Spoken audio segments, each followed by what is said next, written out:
Hello.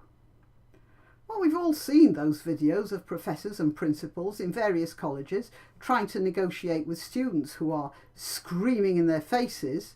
They all have a commonality. That is, the professors are negotiating with their unruly students. A strategy doomed to failure, by the way.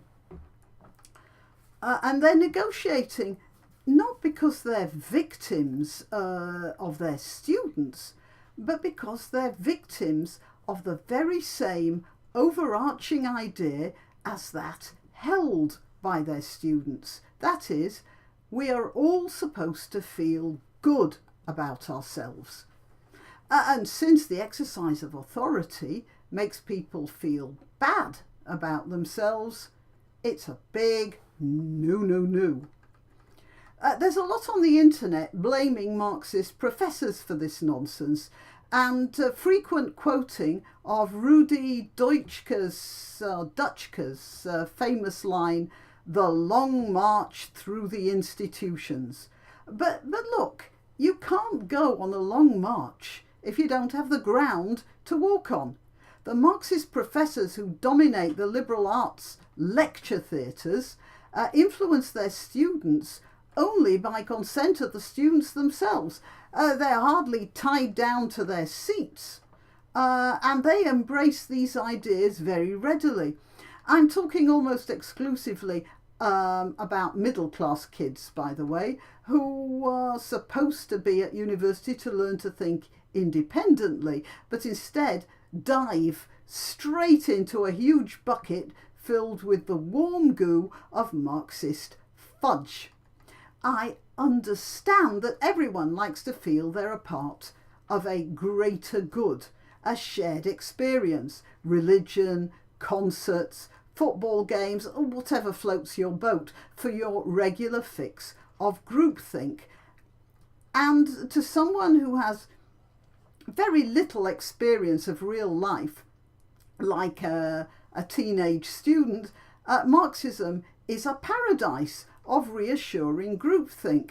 In Marxist theory, there are some bad guys, but once we've got them out of the way, everyone who's swallowed the blue pill will give according to his means and receive according to his needs, and will work happily and willingly for the common good.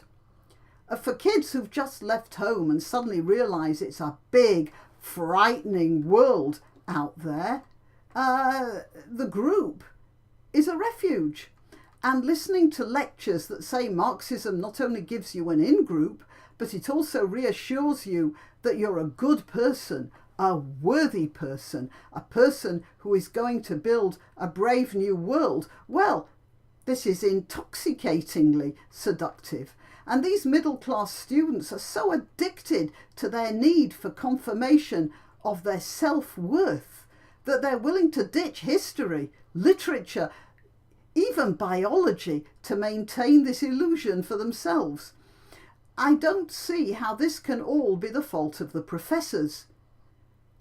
It's got to be the parents. Yeah, sorry folks, those of you who are parents, I blame you.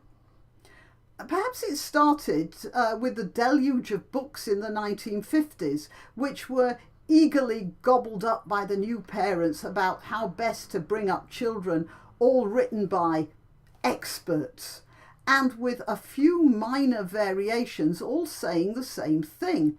The parent's role is not to exercise repressive authority, but to educate the child, to be happy with itself, to feel special, to feel good. And if keeping children feeling good means lying to them about their faults, constantly telling them how marvellous they are, arguing with their teachers about their failing grades, and stepping back from criticism or authority of any sort, well then, so be it. Oh, I am excluding from this the Asians and the Jews, because in the main, the parents of Asian and Jewish kids only let them feel good about themselves when they have finished their homework. So, back to the other middle classes.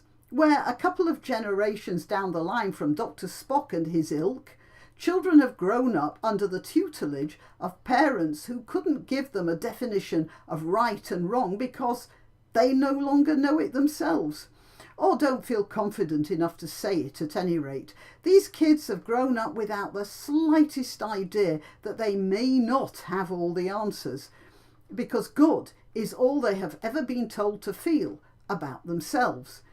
And what happens to children who are brought up with the idea that there is no moral code they should observe higher than the pursuit of their own good feelings about themselves? Good feelings that usually come with the biggest rush when they have the approval of their particular in-group.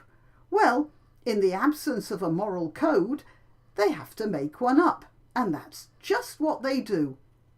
I thought, someone should write a book about that. Then I realised that someone did.